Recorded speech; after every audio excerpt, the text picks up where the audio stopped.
Hello, everyone. Welcome back to the Vedic Astrology Podcast. My name is Fiona Marques. We have been exploring understanding the Rashis by following the sun on its journey through each of the Rashis this year. And right now we have the sun entering into the sign of Leo. So it's a great chance for us to understand a little about what the field of Leo is all about. So let's begin by just bringing into our awareness what's actually going to be happening during this solar month of Leo. We have right now, as I'm recording, the full moon is taking place just at the very end of Cancer and Capricorn. And the moon in that full moon position is also really close to Pluto, which is right at the end of Capricorn, beginning of Aquarius. So that's how we start this solar month of Leo, is actually just by referring to the full moon the day before. But on the 22nd of July, the sun is entering into tropical Leo. And on the 25th of July, Mercury is going to move out of Leo and into Virgo.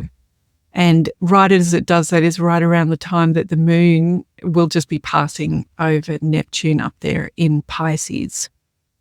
And then on the 4th of August, we have a new moon in Leo at around 12 degrees. And the day after, Venus is going to move into Virgo on the 5th of August. And that's also the moon will be traveling out of Leo at that time too.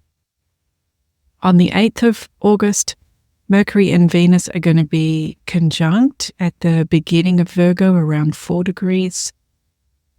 And then we have Mars and Jupiter also going to be conjunct on the 14th of August. That's in Gemini, around 17 degrees. And the day after that, on the 15th of August, Mercury moves back into Leo. So it's retrograded its way. Having arrived in Virgo, by the 15th of August, it's transferring back into Leo. And that means that as on the 19th of August, as the sun is getting ready to leave Leo, it will be conjunct with Mercury at 27 degrees. And there will also be a full moon on that day in Aquarius at 27 degrees as well. And then on the 22nd of August, the sun is going to move into Virgo and end our exploration of solar Leo. And right as the sun moves into Virgo, leaves Leo, the moon is going to be on that day moving through Pisces and going over Saturn, Neptune, and even Rahu in Aries. There will be the sun and the moon both experiencing things at the very end of this solar Leo month.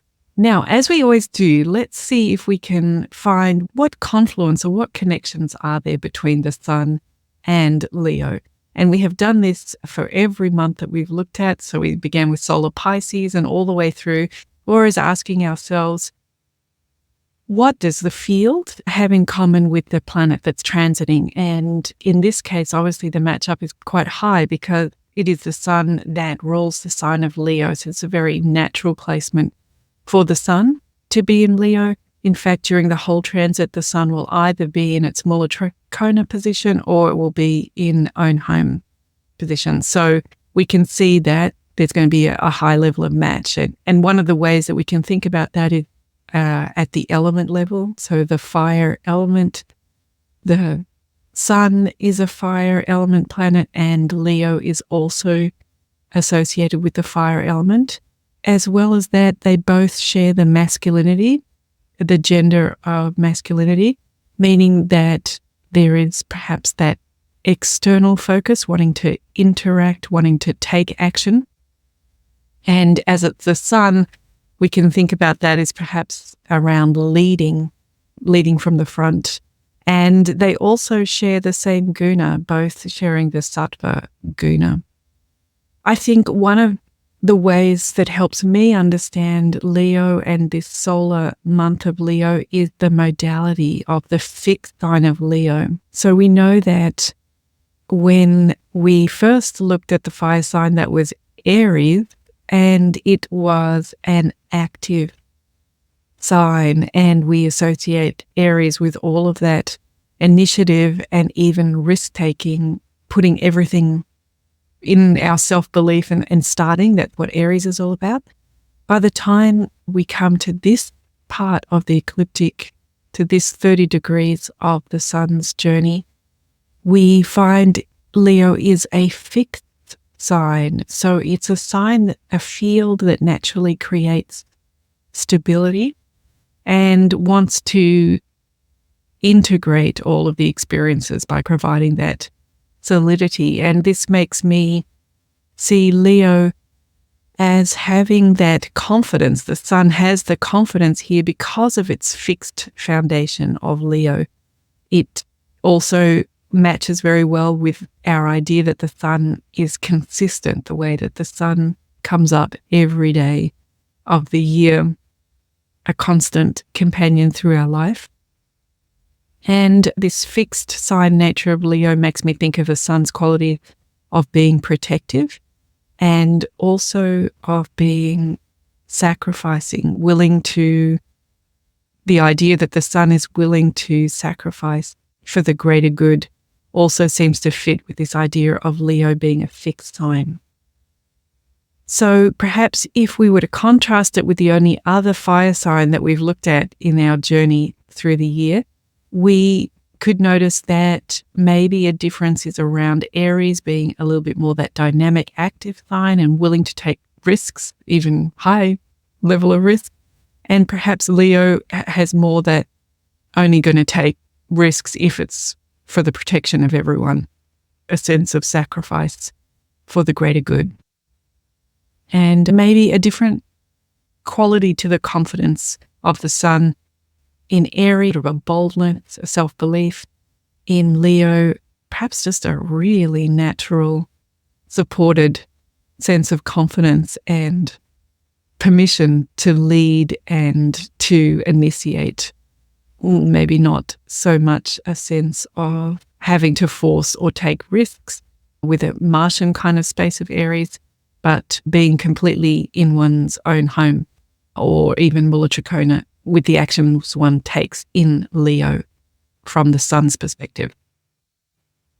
Now, another way that we have been understanding the field of these different rashis is to have a look at some of the nuances of what it might feel like for each ascendant.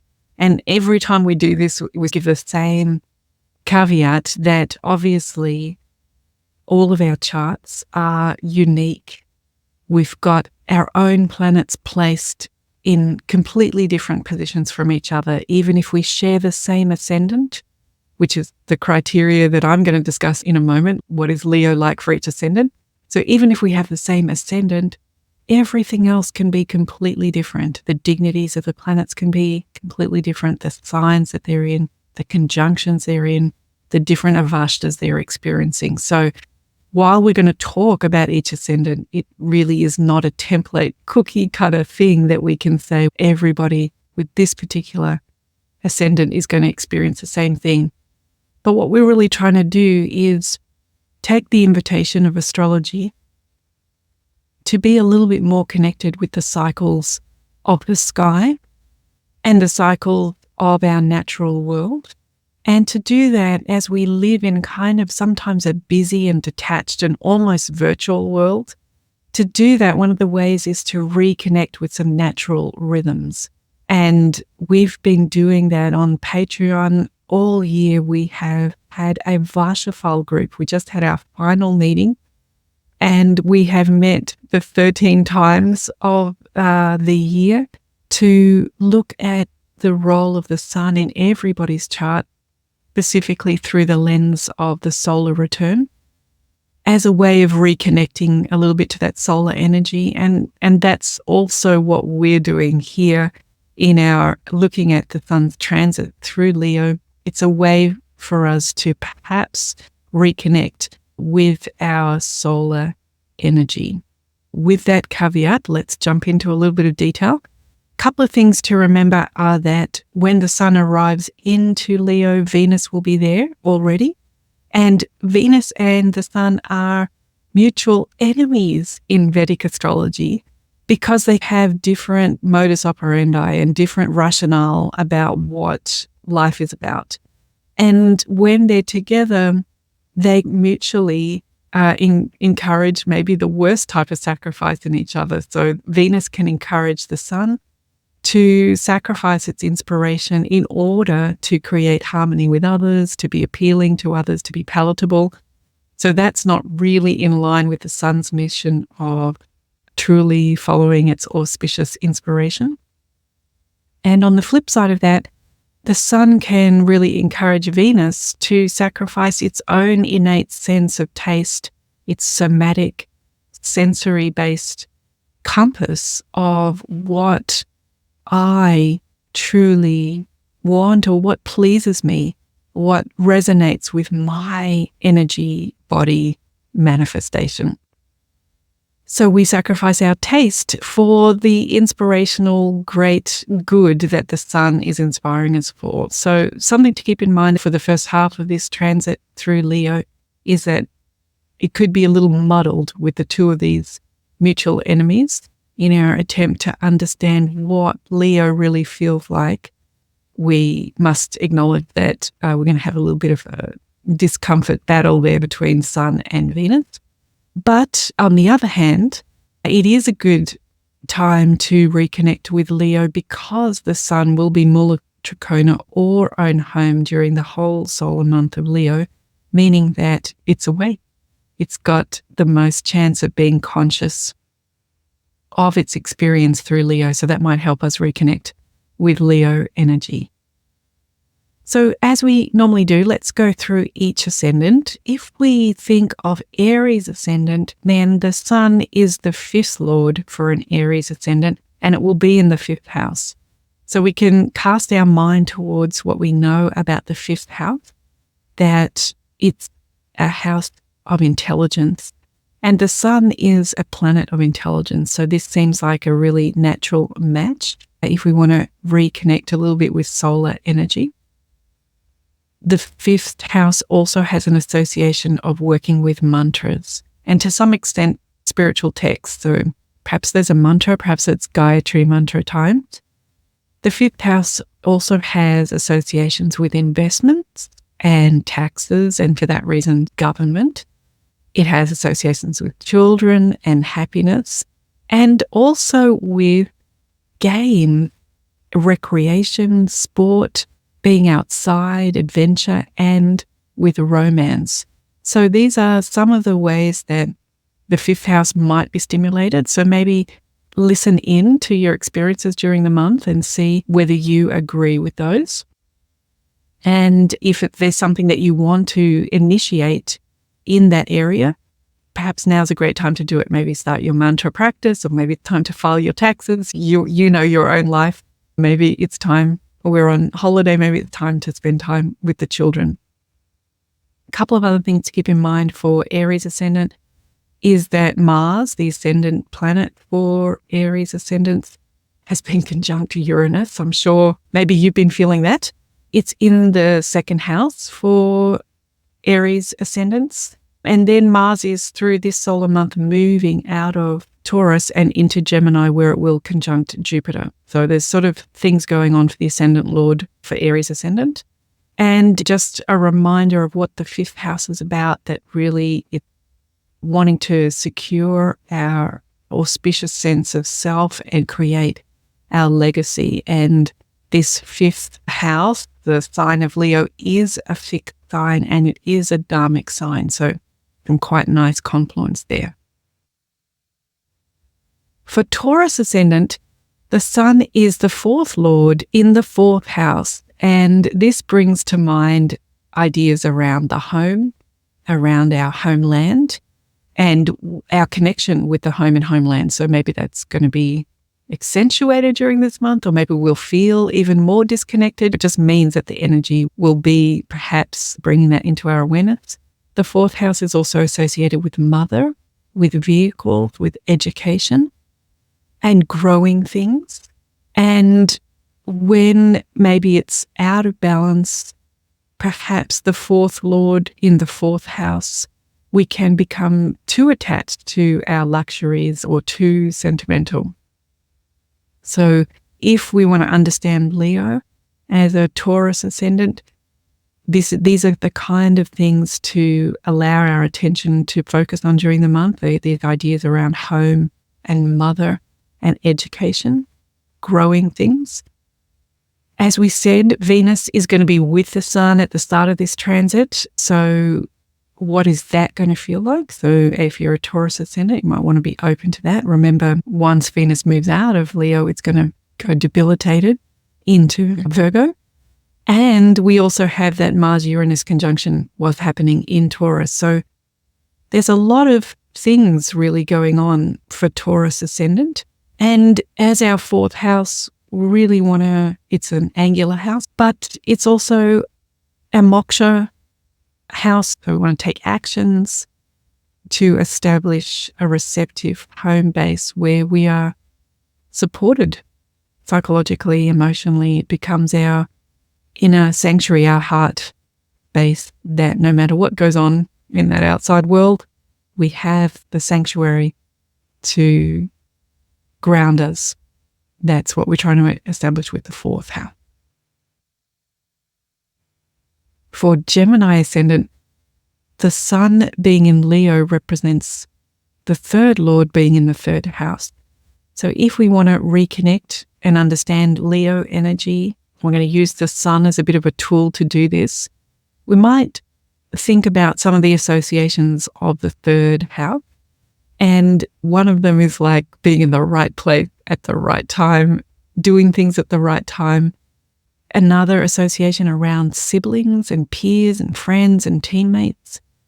Also, the third house can relate to communication and advertising and marketing. It also can be athletic because of that exploring and adventurous nature of the third house, which also could be to do with short travel, short journeys over this Northern Hemisphere summer period. The third house is self-motivated. The third house is also a technical area, perhaps skills, scientific skills, being good with technology. The third house, and with the Sun there, can be around good life energy and communicating, writing, connecting with our peers and friends. The third house is about finding our place in the world, finding our place in the pack, in our tribe. So we are exploring what our abilities and skills are. We're testing ourselves and bumping into others, other friends, other teammates, other siblings. That's how we know where we are in the pack. So these are the things that you might like to focus on as a way to reconnect with the space of Leo and the space of the Sun traveling through Leo, keeping in mind the fixed male sign of Leo, and any caution there is just around being overconfident or overcompensating. For Cancer Ascendant, the Sun is the second Lord, and it's going to be in the second house during this transit. So if we wanted to understand Leo better, and we want to perhaps do that by following the Sun through this month, we can remember some of the associations of the second house, that it's our immediate family, it's our face, our eyes, our mouth, and therefore it's our speaking. It's also about earning and our finances in that way, the work that we do to earn money. And so earning money through our voice is that combination that the Sun might bring. It's also about food, or what we intake into the mouth. And we might, as the second house is an Arthur house of responsibility, we might be managing our finances or feeling secure. This is a fixed sign, feeling secure in our finances. And the second house is all about wanting to understand our innate worth. So perhaps using some of those keywords might help reconnect us with Leo, the field of Leo, as the Sun travels through this solar month of Leo. And that brings us to Leo, the first Lord in the first house. This is something that we looked at way back in season 2.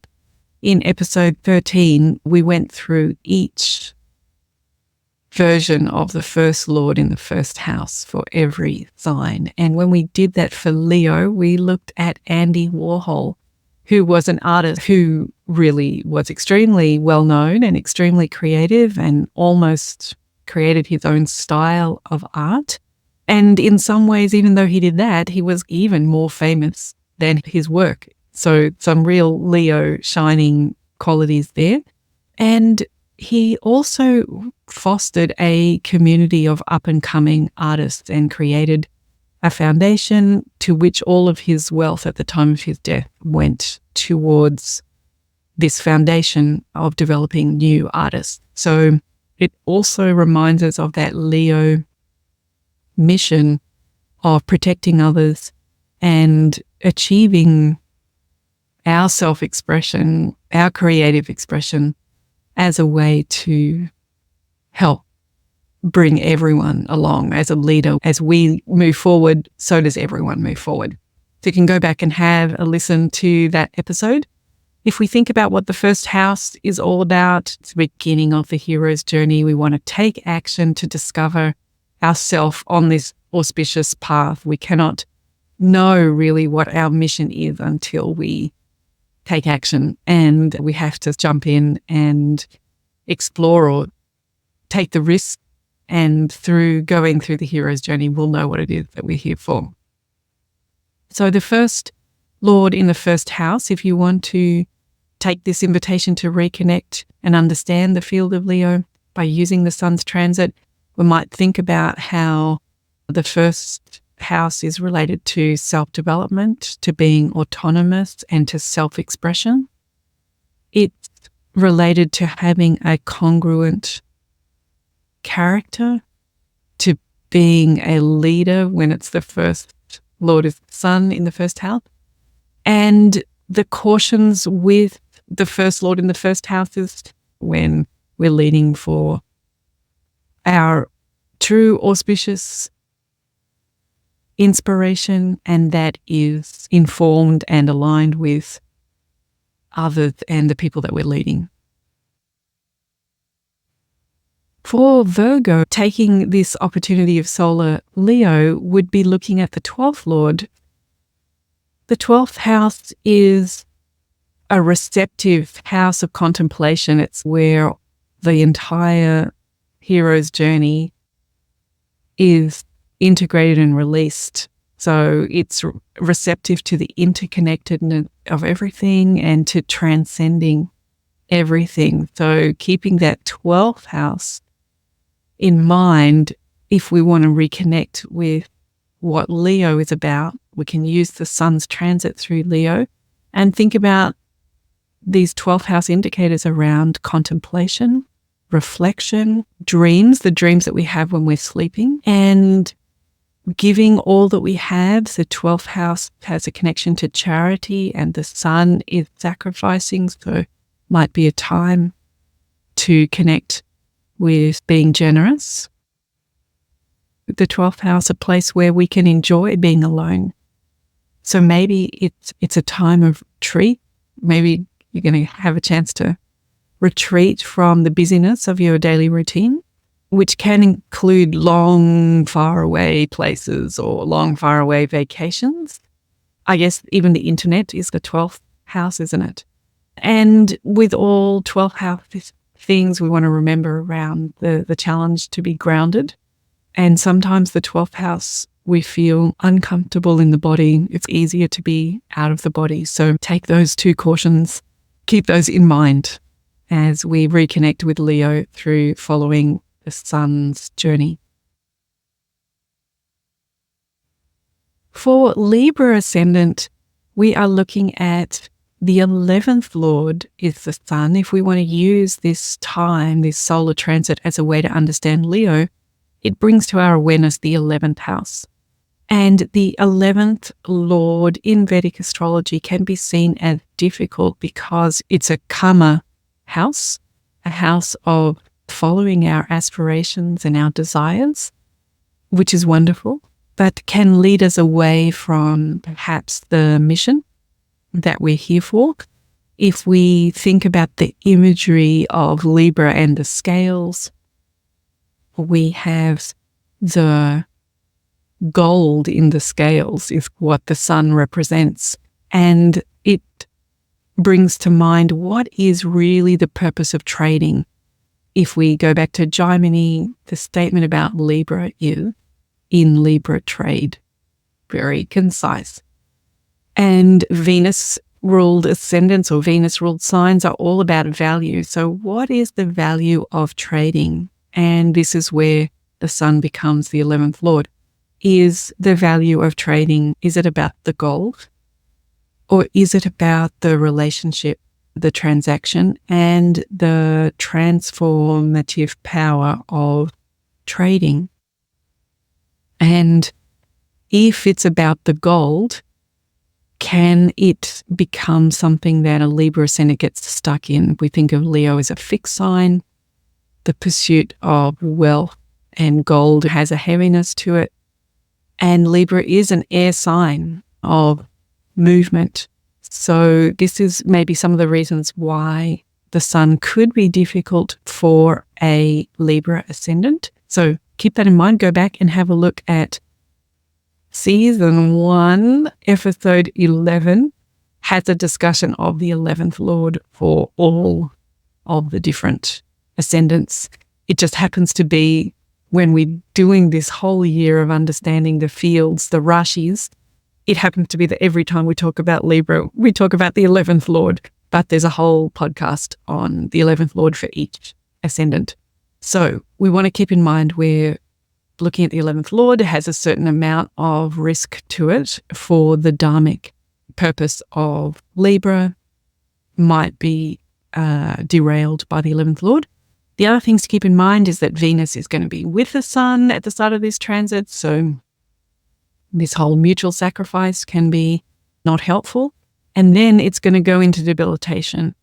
Just like with Taurus, it's a very interesting time for these Venus ascendants. But if we want to take this opportunity to understand Leo a little bit better and follow the sun through Leo as the 11th Lord, we can remember some of the connections of the 11th house. For example, life getting better over time. It's a house that grows and gets better. The 11th house is often associated with being socially well-connected and networked, perhaps always up to date on the latest opportunities and getting opportunities throughout your life, perhaps being political or diplomatic, maybe manipulative, it perhaps depends what else is going on in the chart, but hopefully well-respected, having the sun connected with the 11th house. The 11th house is also associated with titles and certifications. So if you're waiting for some recognition, perhaps this is a way to connect with the sun moving through Leo. And it is also our elders and our older siblings, or even maybe mentors who we look up to, or people who guide us. And really, it's about fulfilling our dreams and aspirations. We were talking about the 12th house, the dreams that you have when you're sleeping. The 11th house are the dreams that you have when you're awake. So this might be a way to reconnect with the field of Leo. The sun is going to be Jagrat. It's in a fixed sign. And the 11th house wants us to belong and to contribute. For Scorpio Ascendant, if we want to reconnect with Leo, the sun is going to be the 10th Lord transiting through Leo this month. So it's the 10th Lord in the 10th house. Remember that Mars, the Ascendant Lord for Scorpio, has just conjunct Uranus, which you may have felt. That would have been in the 7th house. It's moving, Mars is continuing to move through that 7th house and will move into the 8th house and conjunct with Jupiter during this solar month. So keep that in mind. And if we think about what the 10th house is really about, it's surrendered to taking the actions that are required for success, isn't it? On the hero's journey, the big vision has been outlined for us, and the 10th is where the rubber hits the road. So some of the 10th house associations are obviously to do with work and the activity in the world that inspires others. Perhaps it connected with working with government organizations. And because it's so powerful, the 10th in the 10th, it's an angle, it's activated.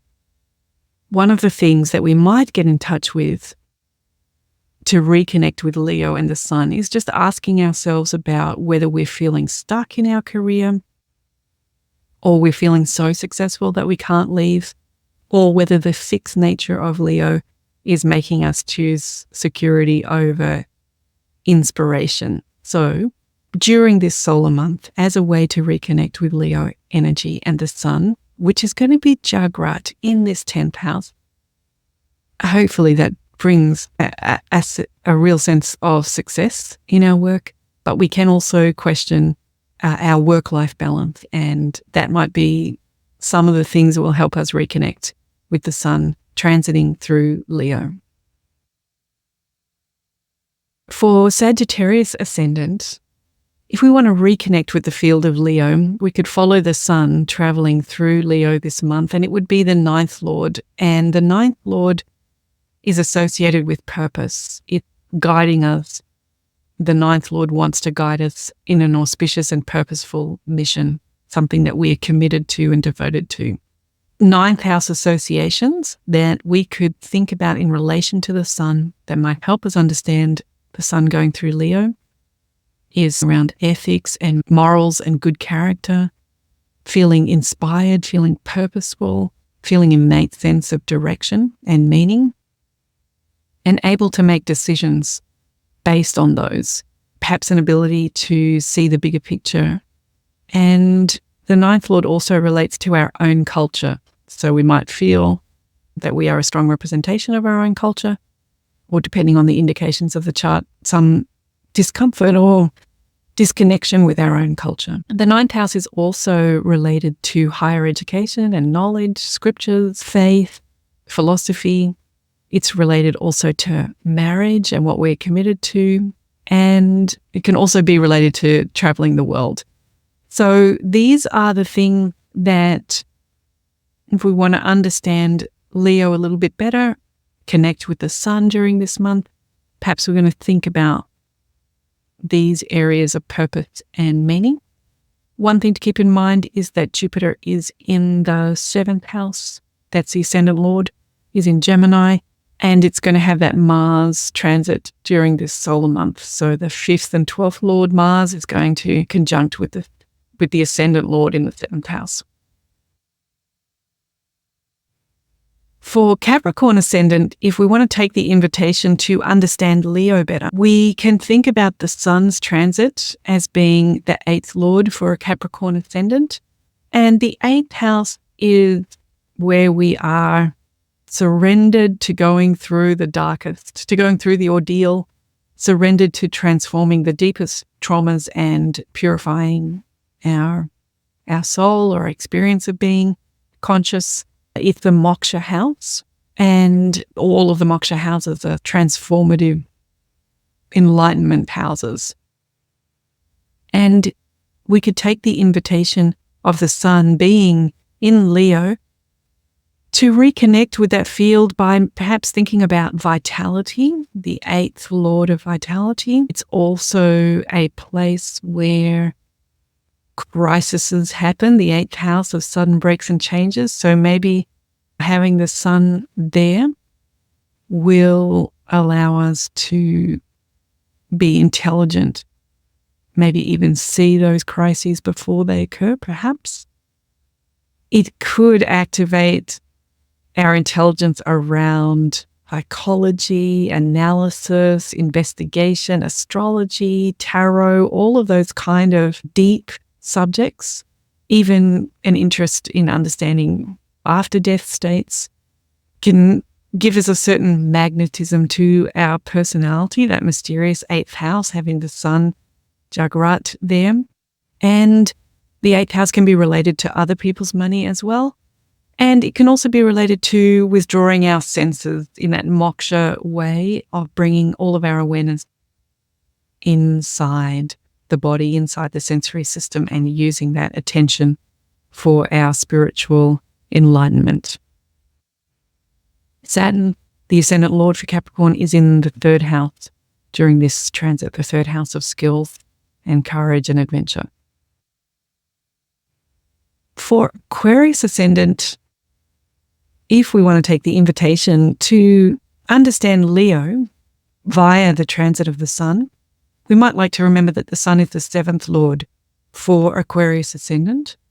And the 7th house is all about partnership in Vedic astrology. It's about connecting with other people, transacting with other people, relating to other people.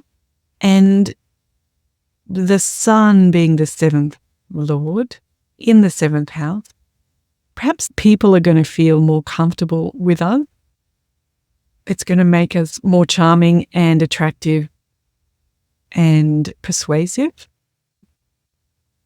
And if we think about the difference between Capricorn and Aquarius, those two Saturn ascendants, it's interesting to contemplate the Sun as the 7th Lord and how that gives Aquarius a real inspired interest in others. And while Saturn and the Sun are enemies, they're both self-sacrificing in different ways for completely different reasons. But something that's quite charming about Aquarius Ascendant is the way the Sun as the 7th Lord has that leadership quality of guiding Aquarius Ascendant to have inspired and protective relationships with others. So that might be a way to connect with Leo energy during this solar transit.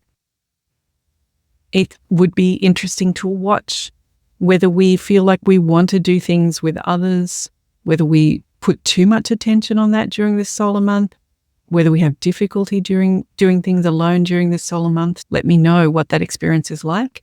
Saturn will be in the 2nd house during this transit, and the 7th house is all about transacting with others to achieve outcomes.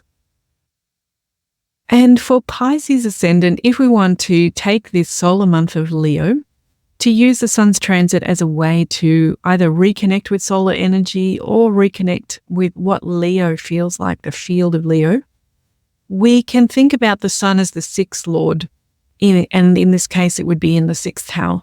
And the 6th house has associations around health, digestion, our immune system, about overcoming obstacles and death, our skills in defending ourselves, in healing ourselves, even in some ways in legal matters. 6th house can also represent pets and animals, and it can represent enemies and our capacity to battle with our enemies and how we confront others. Using the Sun as the 6th Lord, ideally very auspicious and inspired approach to conflict where we want to protect others and we want everybody to come along. When the Sun's not performing well in Ayana Vala, it can be every man for himself a little bit. The Sun's strong in Ayana Vala, which is our strength of confrontation, is that we can create that vision, that larger purpose, really make that very real, which allows us to go through conflict and to bring others with us. During this transit, Jupiter is in Gemini. That's the Ascendant Lord. It's in the 4th house, and it's going to be transited by Mars, the 2nd and the 9th Lord. And the 6th house is all about responsibly doing those daily actions that lead to value or that lead to the outcomes or the experience of life. There are lots of things that we need to do in terms of the way we nourish the body, the way that we take care of the body and exercise the body. We need to do those every day in order to have the chance to live a long and conscious life. And that is what the 6th house is all about. And here is the Sun in the fixed sign of Leo for this solar month. So perhaps we can reconnect, have our awareness on our health and our daily activities during this month as a way to reconnect with the Sun or reconnect with Leo or both. So that brings us through our monthly contemplation of a particular Rashi. In Vedic astrology, we're using the sun to go through each of the Rashis. As always, I'd love to hear your thoughts on your month. So reach out, and remember that there are opportunities on Patreon to connect, and I look forward to seeing you there. Happy Solar Leo, everyone. See you next time on the Vedic Astrology Podcast. Bye for now. Bye.